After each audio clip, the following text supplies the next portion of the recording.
So about 7 months ago, I made a YouTube video about me getting the M1 Finance credit card, a credit card offered by the app M1 Finance. And in that video, I went through the pros and cons of getting that credit card, who I thought the credit card would be the most advantageous for, and just what my thoughts were of the card in general. So now I'm going to give you guys an honest update of me using that card for 7 months, having it as one of the primary cards in my wallet, and also if I would recommend it to you or not. So before we get started in the video, if you just want to take a quick second to tap the like button for your boy, I would really appreciate it. But if you don't want to, that's okay. Let's go ahead and get right into it. So the M1 Finance card, when it all boils down to it, it is basically just a cashback rewards card. It does have a few unique features that it offers with the cashback, but the main thing with it is that it offers cashback on most purchases, and in most cases it's offered even more cashback than most of my other cards. To put this in comparison, the three main credit cards in my wallet right now is the Apple card, a Chase Freedom Unlimited card, and now the M1 Finance credit card. So let me tell you exactly why that is. What the M1 Finance card has been offering that no other card has been offering in my wallet is a 2 to 3% cash back at major supermarkets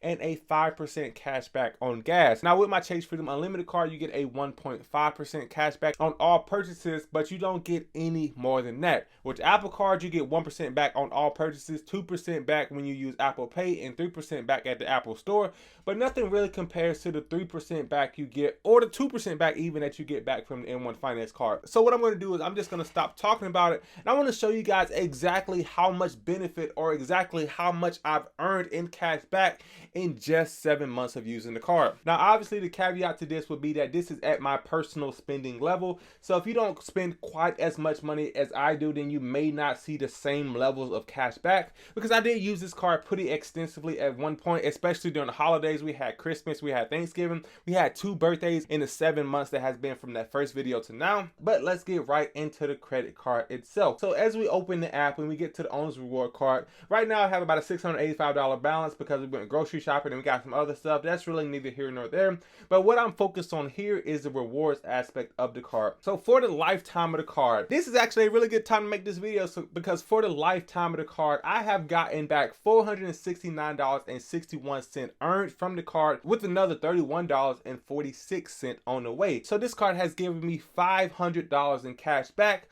And the thing I love about the M1 Finance card is that when you get cash back, it doesn't necessarily come to you in the form of cash. Now it absolutely could come to you in the form of cash, but what it does is that it gives you your cash back and it puts it directly into an investment portfolio. So then you're basically investing on autopilot without even worrying about it, because you're already going to be spending the money in the first place. And this is a way for you to benefit from your reckless spending habits by giving you a little bit of cash in the bank. Now for most people, $500 in 7 months could be a little bit of an emergency fund. I know most people wouldn't scoff at having an extra $500. And as we scroll down, we can see exactly what the cashback percentages are on each brand. Now I'm pretty sure on every 10% category of cashback on here, I haven't even touched the stores other than Tesla. I have used Tesla quite a bit, but for the other stores like AMC, Adobe, Dollar General, Dropbox, I don't really use those. I do use Netflix though, so I get 10% back on Netflix, and I have used Spotify once. But the main thing that I use on this card for cashback is Chevron, Exxon, and Walmart. I even use Lowe's a good bit too. So as you scroll down from here, I guarantee you that most of my cashback on this card, out of the 500, I would say that probably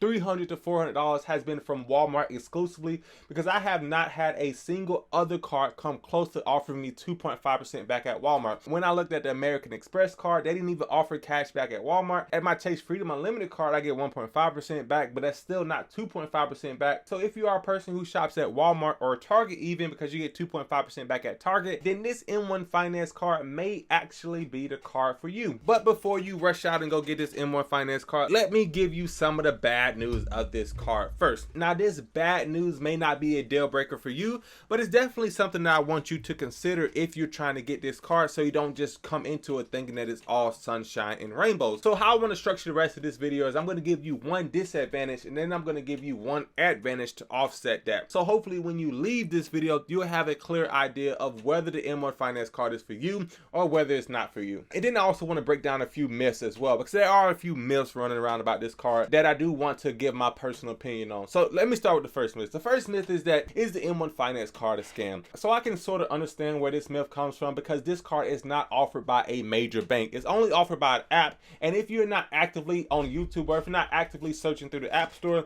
you may not know by firsthand what M1 Finance is. There are a ton of investment apps out there, so I wouldn't expect everyone to know exactly who M1 Finance is as a company. But I can say from my personal experience that I have not had a single scare of this M1 Finance card being a scam. I can give my personal vouch that they have never tried to take my money. They have never tried to charge me something that I did not pay for. And honestly, I have had zero problems with the card in the 7 months that I've had it. But going on to the first disadvantage of the card is that you're pretty much stuck at the credit limit that they give you, no matter what income you make and no matter how much you spend on the card. I have never been at a point where I've almost maxed this card out because I pay it off every single month. However, they did give me a little bit of a lower credit limit compared to some of my other cards at a $6,000 credit limit. Now, I did email and call M1 Finance asking if I can get bumped up to even a $10,000 credit limit, but they said that right now, since the process is so new, they're only evaluating it after a 6 to 12 month period, and you can't necessarily apply for a credit limit. So if you apply with your current income rate and you get stuck with a low limit like $100, then you may not be able to get the true benefits of the card, because you can't get access to a high credit limit if you do want to use the card for some major purchases. And I guess the advantage to that is that they didn't necessarily give me a low credit limit in the first place. It was just lower than any of the other cards I got. So the credit limit was $6,000, which is not bad. I don't ever plan on spending $6,000 on one single credit card in 1 month, so I guess it does sort of offset if you are worrying about what the credit limit would be. And then the next disadvantage of the M1 Finance card is that it does take a long time, and I mean a long time, to get the actual cash back on the card if you invest your cash back in the stock market. So previously on this card, I actually took out all of the rewards I had on this card